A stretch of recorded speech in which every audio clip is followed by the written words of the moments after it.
हमारे चैनल को सब्सक्राइब करें और सभी वीडियोस के नोटिफिकेशंस प्राप्त करने के लिए बेल आइकन दबाएं। Good morning students. 12वीं की फिजिक्स में थोड़ा सा कदम बढ़ाते हुए अपन चर्चा प्रारंभ करते हैं। आज हम धारिता के सिद्धांत को उसमें एक स्पेशलाइज्ड मोड में आपको कॉन्सेप्ट देंगे और ये प्रश्न बहुत ही इंपॉर्टेंट होता है परीक्षा के लिहाज से। कई बार परीक्षक आपसे ये ना पूछ करे कि संधारित्र या उसकी धारिता का जो प्रिंसिपल होता है, उसकी जो थ्योरी होती है वो बताइए, बल्कि आपसे डायरेक्ट पूछ लेता है कि संधारित्र दिया है तो उसकी धारिता आप कैसे डिराइव करते हैं, यानी derive the formula for any capacitor. तो इस तरह से एक प्रश्न बहुत ही इंपॉर्टेंट जो परीक्षा की दृष्टि होता है वो मैं आज आपको बता रहा हूं। इसके पहले अगर सिद्धांत आपको नहीं मालूम है तो सिद्धांत समझने के लिए आप अपने इस चैनल का पिछला वीडियो देख लीजिए। उसमें बड़े क्लियर करके हमने बताया है, कोशिश की है कि संधारित्र किसे कहते हैं, धारिता किसे कहते हैं, इसका एसआई यूनिट क्या होता है, इसके और जो डिफरेंट मोड में जो छोटे छोटे यूनिट्स होते हैं वो क्या होते हैं, उनके जो रिलेशन बिटवीन देम है वो भी हमने क्लियर करने की कोशिश की थी। तो अगर आप इसको अभी तक नहीं देखे हैं, पहली बार देख रहे हैं, तो चैनल सब्सक्राइब कीजिए फर्स्ट ऑफ ऑल। और आज की बात हम प्रारंभ करते हैं कि समांतर प्लेट संधारित्र की धारिता का सूत्र निगमित कीजिए, derive the formula for this capacitor. इसकी बात करते हैं, आइए आज प्रारंभ करते हैं। जब ये प्रश्न होता है तो आपके सामने एक संधारित्र इमेज आपके माइंड में क्रिएट होनी चाहिए, क्योंकि हमने उस दिन बात भी की थी कि संधारित्र में क्या होता है, सेम एरिया वाली दो प्लेट्स रहती हैं। मतलब अगर हमने देखिए इसमें बनाया है कि ये एक्स प्लेट है, ये वाई प्लेट है, तो इन दोनों प्लेट्स का जो एरिया है वो क्या होना चाहिए, सेम होना चाहिए, यानी सेम एरिया की ये दो प्लेट होती हैं जो म्यूचुअली कैसे होती हैं, पैरेलल होती हैं, इसीलिए इनको समांतर प्लेट संधारित्र, यानी दो प्लेटें जब आपस में समांतर रख दी जाएं एक निश्चित दूरी पर तो उस संधारित्र को अपन क्या कहते हैं, समांतर प्लेट संधारित्र कहते हैं। बस आपको सीधे मैं कहूंगा कि पिछला वीडियो देखिए, तो अगर आपने पिछला वीडियो देख लिया तो आपको क्लियर हो जाएगा कि अच्छा एक प्लेट ऐसी है, उसमें हमने क्या किया, एक प्रोसेस से हमने इसको फुल चार्ज किया और उसके सामने क्या है, दूसरी जो प्लेट है वो अनचार्ज प्लेट है और उसको अर्थ कनेक्टेड किया गया है। तो आपको पूरा का पूरा ये फार्मूला इजिली डिराइव हो जाता है। देखिए फिर मैं आज के लिहाज से बात करता हूं। तो जब आपको ये प्रश्न आता है तब आप कहां से लिखना प्रारंभ करते हैं, पहले तो ये चित्र बनाते हैं। चित्र को मैं थोड़ा सा आपको एक्सप्लेन कर देता हूं। देखिए ये एक्स एक प्लेट है, वाई दूसरी प्लेट है और दोनों का एरिया आपने कह दिया कि ये सेम है, यानी हैविंग एरिया ए एरिया की प्लेट एक्स भी है और वो वाई प्लेट भी है। दोनों एक दूसरे से बिल्कुल पैरेलल समांतर रखी हुई हैं। इन दोनों के बीच की दूरी हम डी रख लेते हैं। तो अब थोड़ा सा गॉस प्रमेय की तरफ हम बात करें जो उसमें अप्लाई हो रही है। गॉस प्रमेय से हम बताते हैं कि जैसे मान लीजिए कि एक निश्चित सरफेस या एरिया या क्षेत्रफल वाला कोई पृष्ठ है, तो उसको जब हम चार्ज देते हैं तो ये जो टोटल चार्ज है वो कैसे फैलता है, इसमें कैसे वितरित होता है, वो पूरे पृष्ठ में समान रूप से वितरित हो जाता है और उसकी जो डेंसिटी होती है उसको हम सरफेस डेंसिटी कहते हैं। यानी आवेश का घनत्व तो कैसे डिफाइन होता है, पृष्ठीय रूप से डिफाइन होता है।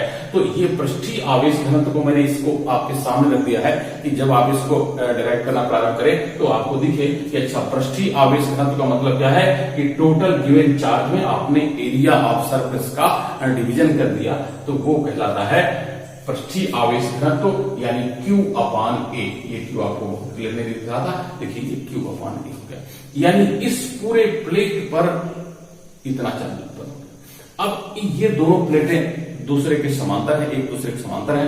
दूसरी चीज देख लीजिए, जब एक दूसरे के समांतर प्लेट्स होती हैं तो फिर से वही गॉस प्रमेय क्या कहती है कि इन दोनों प्लेटों के बीच प्रत्येक बिंदु पर intensity of electric field is same at all the point, each and every point, ये समान रहती है।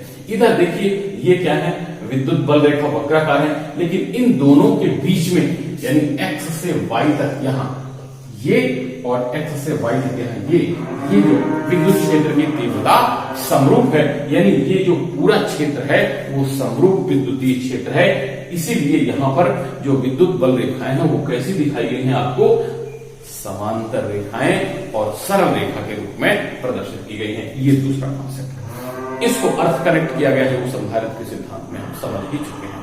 तो ये तो हुई बात बच्चों जो मैं आपको इसमें कॉन्सेप्चुअल रूप से समझाना चाहता था। अब आपको फार्मूला डिराइव करना है तो उसका जो सिस्टम है वो यहां से लिखना शुरू होता है। आप जब भी कोई फार्मूला डिराइव करते हैं तो उसमें एक इंट्रोडक्शन देते हैं अबाउट योर फिगर। तो दो तरीके हैं उसके, मैं दोनों तरीके आपको फिर से बताता हूं। एक तो सीधा आप चित्र बढ़िया बना दीजिए और एक लाइन लिख दीजिए कि ये चित्रानुसार फलाने जी हैं। मतलब यहां के लिए आप क्या कहेंगे कि माना चित्र में समांतर प्लेट संधारित्र का सूत्र निर्मित करने के लिए चित्र प्रदर्शित है, और डिटेल लिखना चाहते हैं मान लीजिए और 2-3 लाइन में लिखना चाहते हैं, तब आप कहिए कि समांतर प्लेट संधारित्र की धारिता का सूत्र निर्मित करने के लिए मान लेते हैं। अब यहां पूरा मान लेते हैं, बताएंगे आप क्या मान लेते हैं कि x और y दो प्लेटें हैं जिनके क्षेत्रफल समान है। अब इन प्लेटों के बीच की दूरी d है, इन प्लेटों के बीच की दूरी d है और चित्रानुसार y प्लेट को पृथ्वीकृत किया गया है, अर्थ कनेक्टेड किया गया है। इतना लिखिएगा। फिर आप क्या करेंगे, अब इसको चार्ज करेंगे। क्या लिखेंगे, माना एक विशेष पद्धति से, विशेष युक्ति से, किसी डिवाइस से जब हम x को प्लस q चार्ज देते हैं तो यह संपूर्ण आवेश x प्लेट के पूरे पृष्ठ पर समान रूप से वितरित हो जाता है। प्रेरण के कारण y प्लेट में भी अंदर की ओर इनर सरफेस माइनस चार्ज और बाहर की ओर प्लस चार्ज वितरित हो जाता है। क्योंकि y प्लेट अर्थ कनेक्टेड है, पृथ्वीकृत है या भू संपर्कित है, इसलिए उसका संपूर्ण प्लस चार्ज पृथ्वी में चला जाता है। यानी in x plate total charge is as plus charge and y plate total charge is in form of minus charge. अर्थात इस पूरी दूरी d में समान तीव्रता का विद्युत क्षेत्र E उत्पन्न हो जाता है। ये आपने लिख दिया। तब हमें मालूम है कि पृष्ठीय आवेश घनत्व sigma is equal to q upon a होता है, और गॉस प्रमेय के द्वारा हम जानते हैं कि इन दोनों प्लेटों के बीच समरूप क्षेत्र में विद्युत क्षेत्र की तीव्रता E is equal to sigma upon K epsilon 0। ये सिग्मा की वैल्यू आप क्यू अपान ए जब रख देते हैं तो वो आ जाएगी क्यू अपान के एप्सिलॉन 0 ए। ठीक है, इस तरह से। अब जब ये विद्युत क्षेत्र की तीव्रता निकल आई, आपको क्या ज्ञात करना है, आपको ज्ञात करना है समांतर प्लेट संधारित्र की धारिता का व्यंजक। अब आप धारिता जानते हैं, देखिए कॉन्सेप्ट में हमने पढ़ा था कि धारिता बराबर क्या होता है, क्यू अपान वी होता है। तो अब क्यू तो वो चार्ज है जो इन दोनों प्लेट्स में वितरित हो गया। अब आपको ज्ञात करना है वास्तव में potential between x and y plate. तो पोटेंशियल क्या होता है, एकांक धनावेश को वाई प्लेट से एक्स प्लेट तक लाने में किया गया कार्य, और ये कार्य बराबर क्या होता है, बल गुणे विस्थापन। तो यहां देखिए बिल्कुल क्लियर कर लीजिए, ये कार्य ही आपको गणना करनी है। संधारित्र की धारिता ज्ञात करने के लिए आपको क्या निकालना है, एक्स और वाई प्लेट के बीच की जो दूरी है, उस दूरी या उस विस्थापन में आपको क्या कार्य करना पड़ता है। तो कार्य बराबर बल गुणे विस्थापन, ये आपने निकालना है।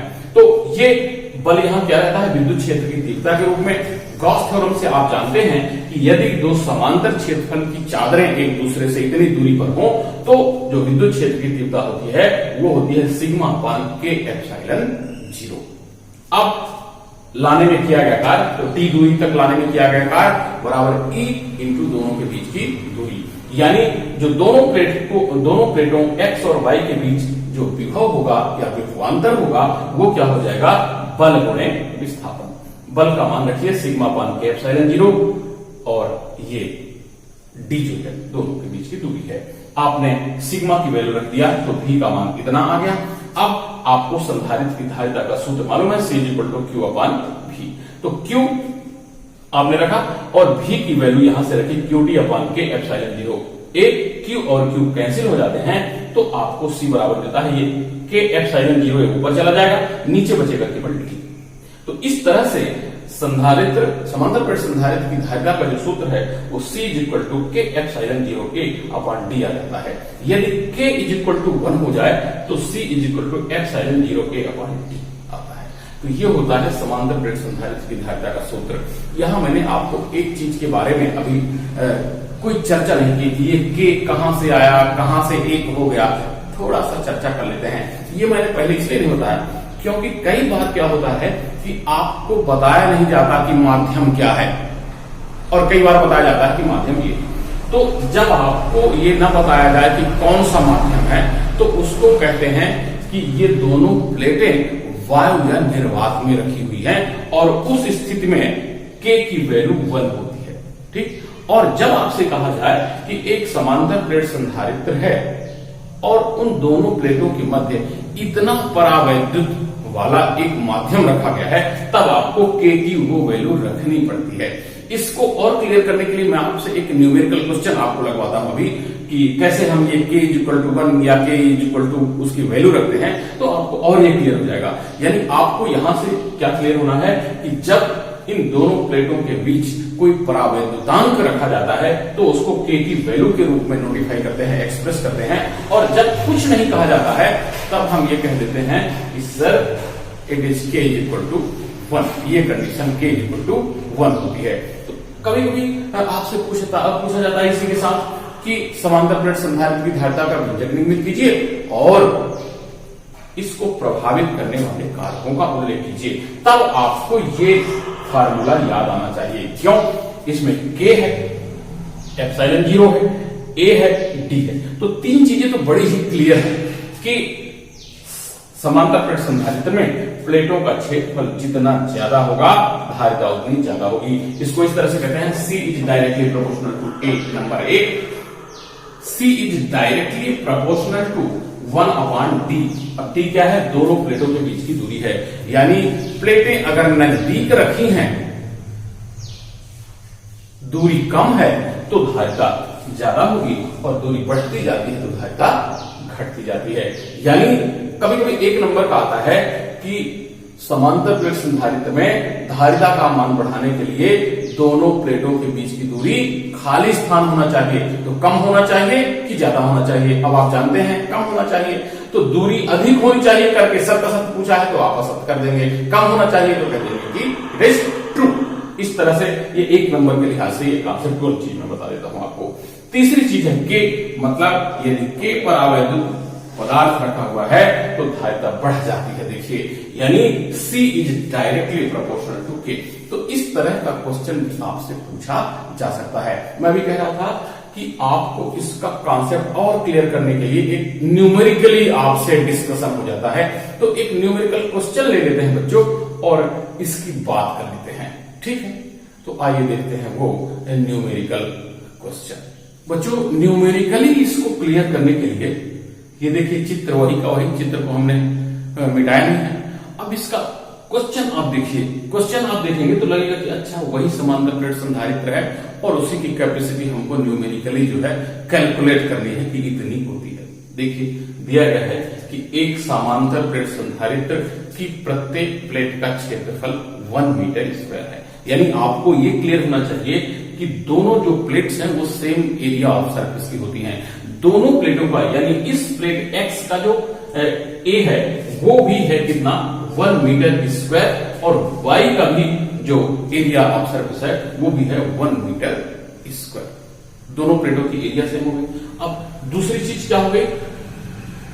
यदि दोनों प्लेटों के बीच की दूरी 1 मिलीमीटर हो। अब देखिए मीटर SI यूनिट है, दोनों प्लेटों के बीच की दूरी भी हम मीटर में लिख सकते थे, लेकिन वो कॉन्सेप्ट आपका कौन सा कॉन्सेप्ट कि दोनों प्लेटों के बीच की दूरी कम होनी चाहिए या ज्यादा होनी चाहिए। यदि आपको समांतर प्लेट संधारित्र की धारिता को ज्यादा करना है तो दोनों प्लेटों के बीच की दूरी मिनिमम होनी चाहिए, इसलिए आपको वो दूरी मिलीमीटर में रखी गई है, मिलीमीटर में रखी गई है वो दूरी। तो अब उस दूरी को मिलीमीटर में हमने यहां लिया है, लेकिन जब आप न्यूमेरिकली उसको सॉल्व करेंगे तब आपको दूरी SI यूनिट में चेंज करना चाहिए। आप जानते हैं कि जब मिलीमीटर को मीटर में चेंज करते हैं तो क्या होता है, वेरी सिंपल, हमने उसको कर दिया।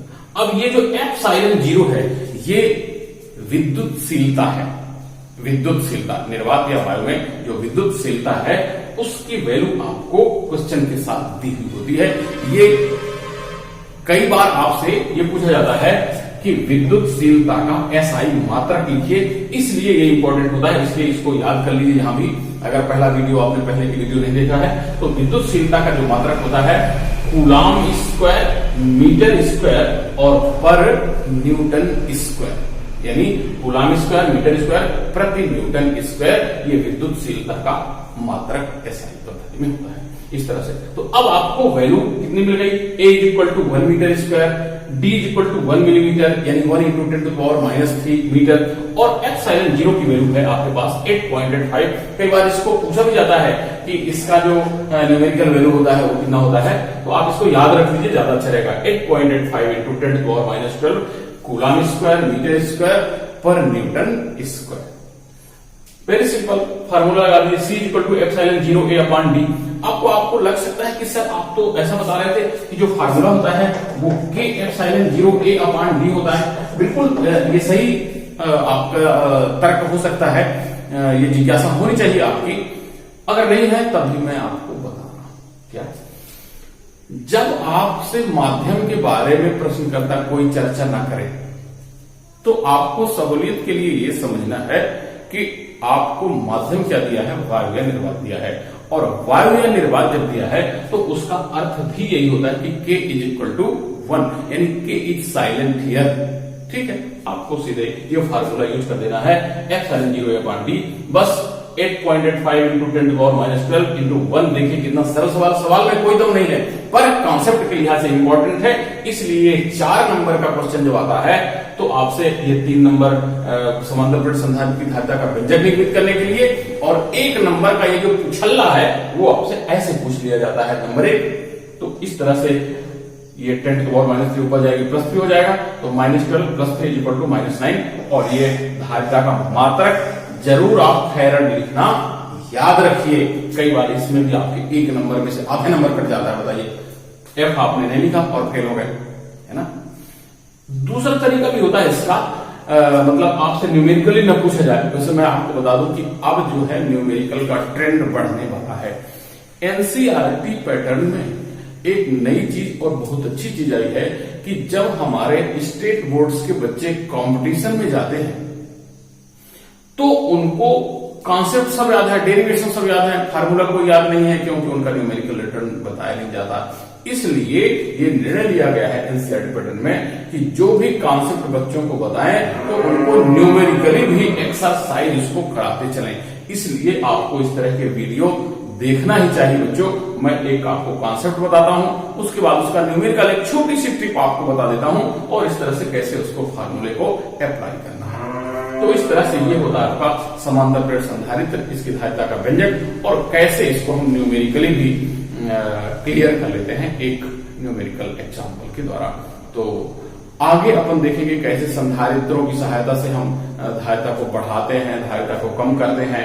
इसके लिए आप देखिए कि संधारित्रों का संयोजन, बच्चों मैं फिर एक बात क्लियर कर दूं कि जब हम संधारित्रों को जोड़ेंगे तब भी हम उसको न्यूमेरिकली आपको एक्सप्लेन करके दिखाएंगे कि कैसे ये पैरेलल है और कैसे ये सीरीज में जुड़ा है। तो कैसे कैपेसिटी जो है किसी इलेक्ट्रिक या इलेक्ट्रॉनिक सर्किट की चेंज होती है।